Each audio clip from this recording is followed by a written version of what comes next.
I think the main concern today is about Ukraine, and will we decide on how we will finance Ukraine in 2026 and 2027? I think the best option, sure, is to use frozen assets.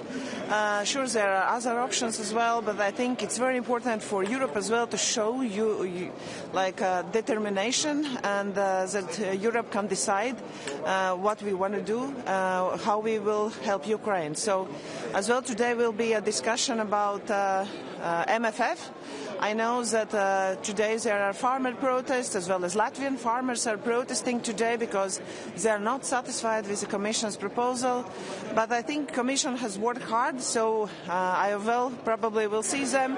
And we really understand that our farmers want something differently, but today it's just the beginning of the negotiations of MFF, so I suppose there will be still a lot to discuss. But for me, it's important that we can show our decisiveness today about Ukraine. It's very important for Ukrainians as well as for Europeans, and for those negotiations which are going on with US and Russia, that Europe are a partner here. I think it's very important for ourselves as well.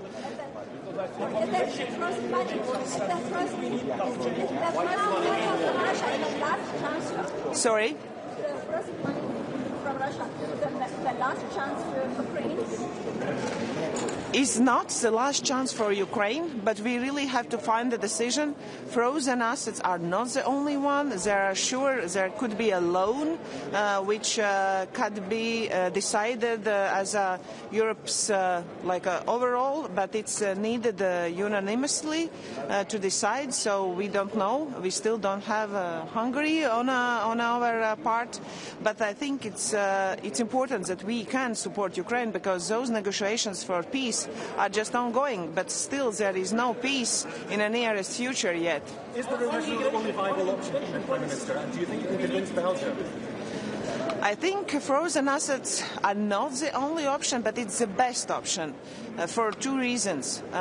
So to show ourselves, this is really like a good financial option.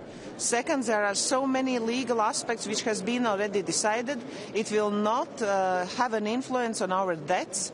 Third, we need to show as well our parts that we are able to decide, and if with those move, we can show as well Russia that we are able to decide, and we are strong partners, that Europe is really decisive and Europe knows what to do. So therefore, it's not just a legal aspect, financial aspect, but as well political aspects that we can make this decision. But sure, there are other options as well. The main issue is we need the result. What will be those finances which we can provide for Ukraine in 26 and 27?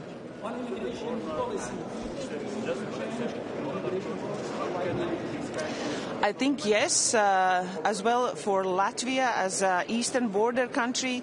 This week we had an Eastern Flank Summit in Helsinki, because we have been seeing hybrid attacks on our borders constantly since many years already, and we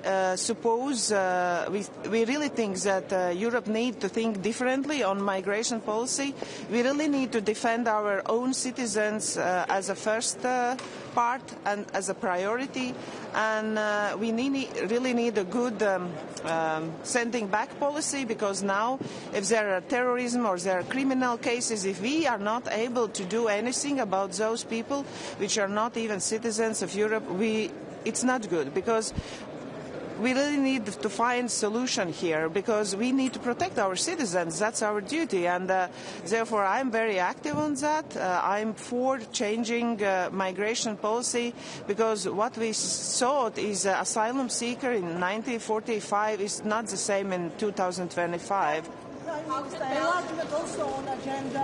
De Putin en Ucrania, de la necesidad de que Europa camine unida, tome decisiones unidas en relación con múltiples asuntos, ya sea la crisis energética, en los inicios de la invasión, o ahora también en la decisión que tenemos que tomar, no solamente de inmovilizar, sino también de utilizar los activos congelados rusos para financiar a Ucrania en el año 2026 y en el año 2027.